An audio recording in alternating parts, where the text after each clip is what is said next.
Welcome to my channel, The Human Frontier. The first thing they told us before entering the palace of Aurelian Prime was simple. Do not touch anything. That rule sounded easy enough. I was just a human soldier assigned to a diplomatic escort mission. My job was to stand behind the ambassador, look intimidating, and avoid embarrassing humanity in front of the most powerful empire in the Orion sector. Simple. At least, that's what I thought. My name is Sergeant Marcus Hale of the United Earth Defense Fleet, and on the worst day of my career, I accidentally sat on the throne of the most powerful queen in the galaxy. And no one dared move. The Aurelian Empire had ruled its part of the galaxy for nearly 500 years. Their fleets were enormous, their technology unmatched, and their culture older than many civilizations. They were also very serious about tradition. The royal palace was carved from a mountain-sized crystal formation that glowed softly under the planet's twin suns. Its halls stretched for miles, filled with sculptures, ancient banners, and silent armored guards who watched every movement like statues that could suddenly come alive. We had arrived as part of a diplomatic meeting between Earth and the Aurelian Empire. Humans were the newcomers in galactic politics. Most alien civilizations still saw us as unpredictable and primitive. Our ambassador hoped this meeting would secure a military alliance. Which meant everything had to go perfectly. Of course, that's exactly when things started going wrong. The throne chamber was the largest room I had ever seen. The ceiling arched nearly 100 meters above us, painted with glowing constellations that shifted slowly like living stars. Massive pillars lined the chamber, each carved with stories of ancient battles and legendary rulers. At the far end stood the throne. It was enormous, made from dark crystal and polished metal, with curved edges that shimmered with faint energy patterns. Behind it hung a massive banner displaying the golden crest of the Aurelian Empire. The queen wasn't there yet. Protocol required the ambassador to wait for her arrival, which meant standing perfectly still for what felt like forever. I stood behind Ambassador Chen with two other human soldiers. Around us were dozens of Aurelian nobles and guards, their tall armored forms radiating authority. Minutes passed. Then more minutes. Then even more minutes. Eventually my legs started to feel like they were made of stone. I shifted my weight slightly. Still waiting. Still no queen. I leaned closer to Lieutenant Davis beside me and whispered, "How long do these ceremonies usually take?" He whispered back, "Longer than you think." Great. After another 10 minutes, a palace official approached the ambassador and spoke quietly in their language. Chen nodded politely. Then he turned to us. "The queen has been delayed," he said softly. "We may be waiting a while." Perfect. That was when my brain made its first mistake. If we were going to wait for a long time, maybe I could step back slightly. Just a small adjustment. No one would notice. I took a few careful steps backward. Unfortunately, I didn't realize I was moving closer to the throne platform. The chamber was huge, and from my angle, the raised platform behind me blended into the polished floor. I kept backing up slowly while the ambassador continued talking with the officials. Then my leg bumped into something solid. I glanced behind me. The throne. Right there. Up close, it looked even larger. I froze. Okay. No problem. Just step forward again. Except, my legs were exhausted. And my brain made mistake number 2. I thought, I'll just sit for 1 second. Just one. No one would notice.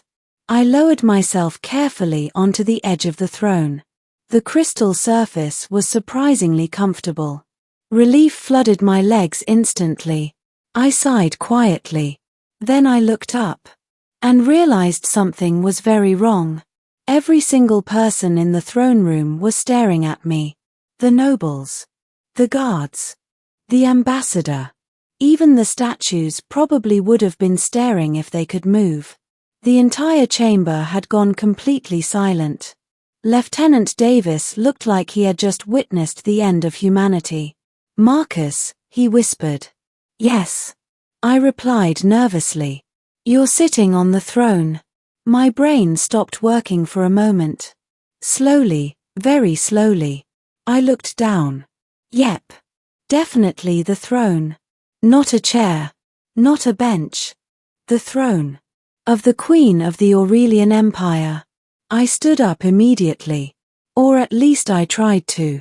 But something strange happened. The guards didn't move. The nobles didn't shout. No one rushed forward. They simply watched me. Frozen. Like they were afraid to even breathe. Which made the situation 10 times worse. Because now I was standing right in front of the throne, and still the center of attention. Ambassador Chen looked like he was about to faint. "What have you done?" he whispered under his breath. "I didn't mean to," I muttered. Before anyone could say anything else, the massive doors at the far end of the chamber slowly opened. And the Queen entered. Queen Aralith of Aurelian was taller than any human by at least a head. Her armor was elegant rather than bulky, made of silver metal that seemed to flow like liquid across her body. Her crown floated slightly above her head, supported by a subtle anti-gravity field. Her eyes glowed faintly gold. She walked down the long hall toward the throne. Everyone bowed. Except me. Because I was still standing there like an idiot. Right next to her throne. When she reached the platform, she stopped. Her gaze shifted slowly from the ambassador, to the nobles, to the throne, and finally to me. Her golden eyes narrowed slightly. "You," she said calmly. My heart nearly stopped. "Yes. Your Majesty, did you sit on my throne?" The room felt like it had lost all oxygen. I considered lying. Then I remembered there were probably hundreds of security cameras. "Yes," I admitted quietly. "Why?" "I thought it was a chair." A few nobles gasped softly. The Queen studied me carefully. "You thought the throne of the Aurelian Empire was a chair?" "Yes."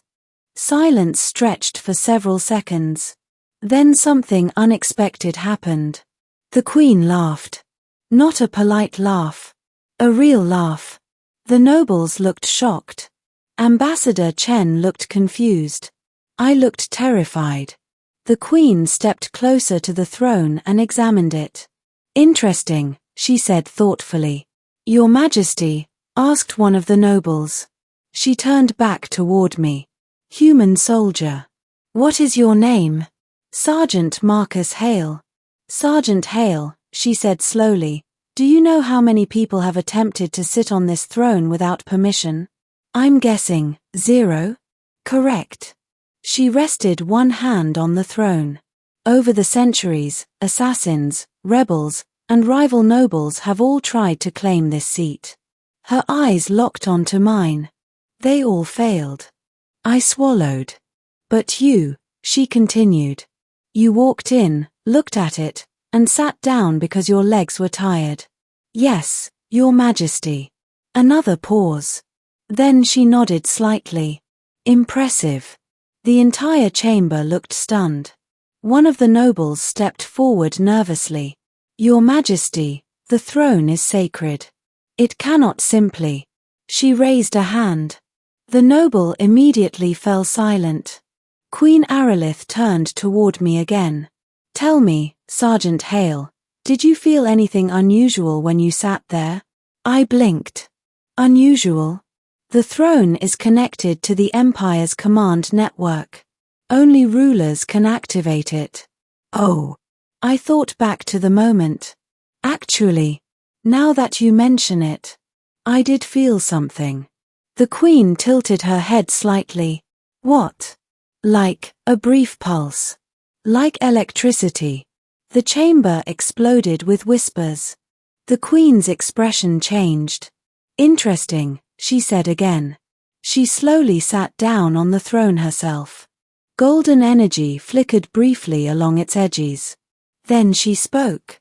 Sergeant Marcus Hale. Yes, Your Majesty.